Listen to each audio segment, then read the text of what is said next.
guys, Tony with Link Mobile. So we just picked up this cart here. It is a 72 volt EZ-GO, and we are going to be doing Allied 105 amp hour 72 volt battery in it today.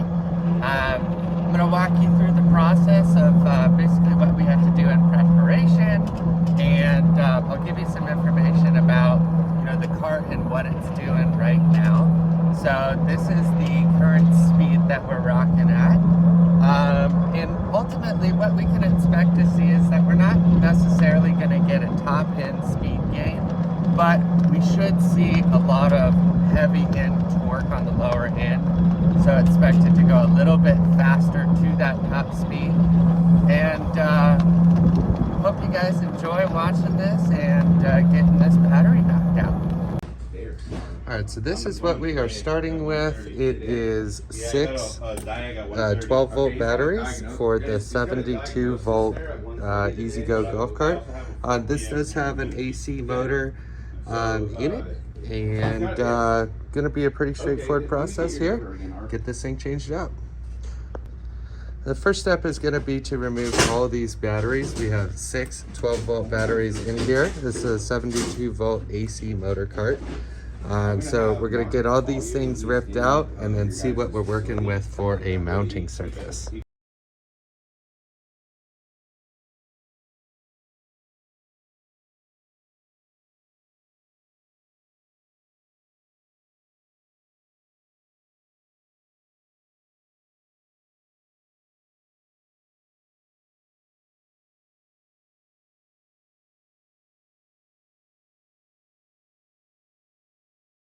Alright, so now that we got everything cleared out of here, we're going to be mocking up where the mounting brackets are going to go. And these mounting brackets come with the Allied battery when you buy them. So we're going to get that stuff lined up, and possibly going to have to drill some holes, cut some stuff, but we'll go over it right now.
All right, so after our little time lapse, we got everything mounted up in here.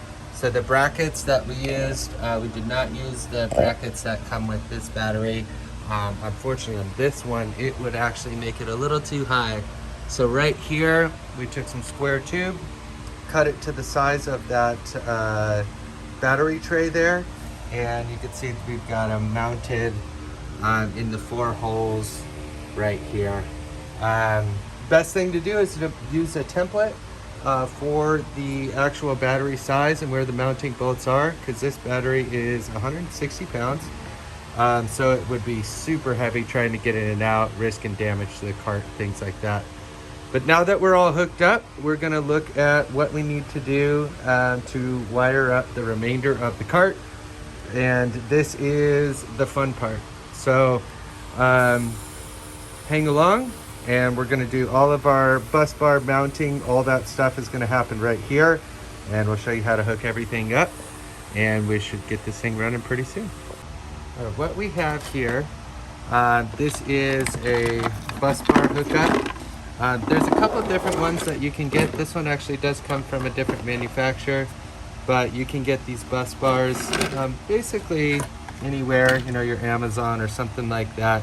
And really all we're looking for is to mount these from the battery, and then take all your connections from the actual cart and bring them to this. This really makes for a clean look and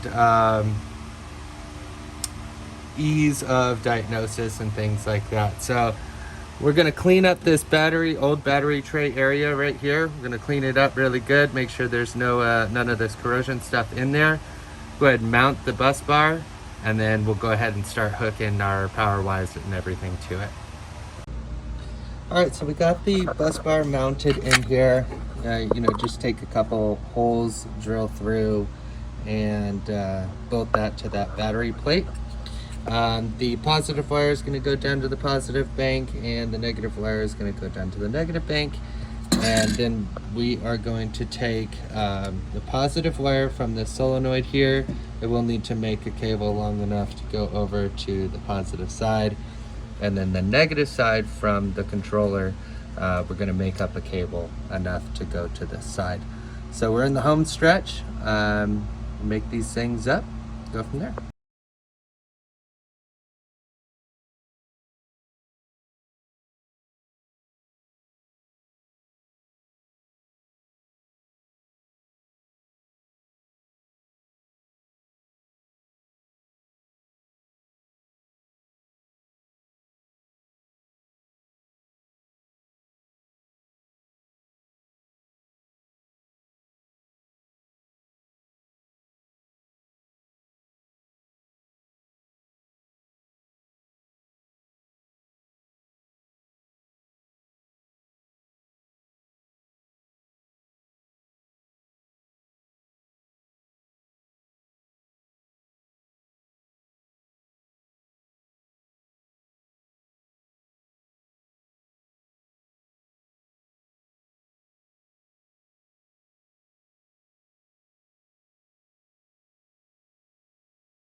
All right, so now we have the positive wire from the solenoid going to there, and we had the negative wire from the controller going to the negative bus bar.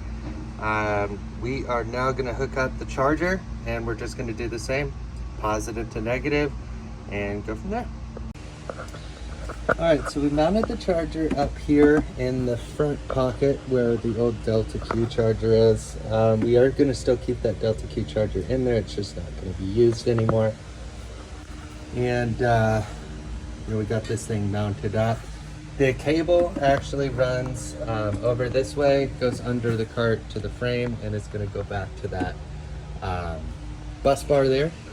And then up front, we're going to be replacing the old Delta Q receptacle here with a receptacle that can accept the 110.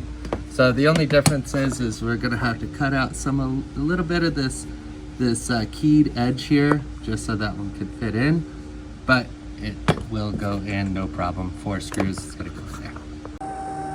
All right, so we trimmed out a little bit of the sides there, but it is mounted in there, and this is the new one that is going to hook directly to our Allied charger here, so the customer will be able to just plug in just like normal. Everything will be the same. Again, we got the charger mounted right there. The cable is going to be running all the way back, and then we're going to hook up the charger connections back on the battery. Okay, so the charger is now hooked up. So what we have here is we have our charger line coming in. This is the quick disconnect that comes with the charger. So that line's going to be coming up down the frame rail. So what we have is a charger on this side, negative and positive. We have our battery input on this side, which is coming from the actual battery. And then we have our cart's input. So this is going to be going to the controller, and this is going to be going to the solenoid for positive. We have basically all the major components mounted ready, with exception of the dash. So this is going to be the battery indicator. What is really cool is Allied does provide one. I'm going to show what that looks like. We're probably going to have to make the hole a little bit bigger, but other than that, we'll run that wire and get that thing mounted up. All right, so this is the meter that comes with Allied. Once it is powered on, it is super fancy, good looking meter. And then this cable is gonna run all the way back to the battery. So it's a direct connection to the battery, making it super accurate. Really nice state of charge meter that this comes with. So we're gonna get it all mounted up and show you what it looks like.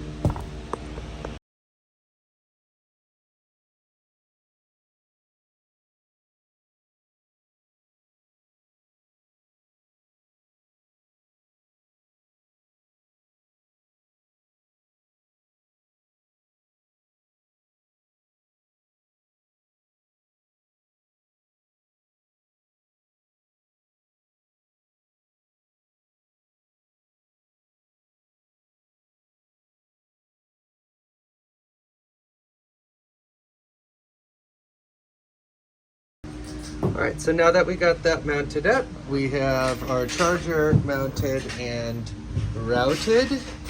We have our battery mounted, of course. We have some cables that are made up. We've got our bus bars mounted. Everything is ready to go. We do need to cinch everything down, but before we do, we're gonna go ahead and test it out. So I'm gonna press it on.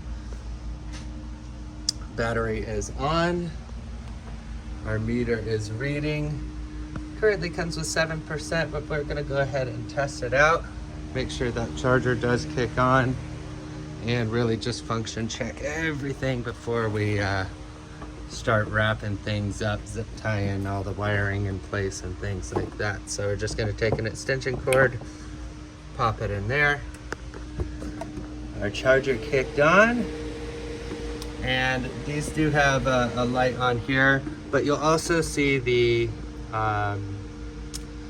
meter go into charge once you do that. So interesting. Our charger state is red. That does mean it's below 80% in charging. So we're gonna let this charge up for a little bit. Actually, there it goes. So the meter actually says charging when charging. So we're gonna let this thing run up while we go ahead and zip tie all the cabling and harnesses and clean everything up here. The old charger connections we will not be using anymore.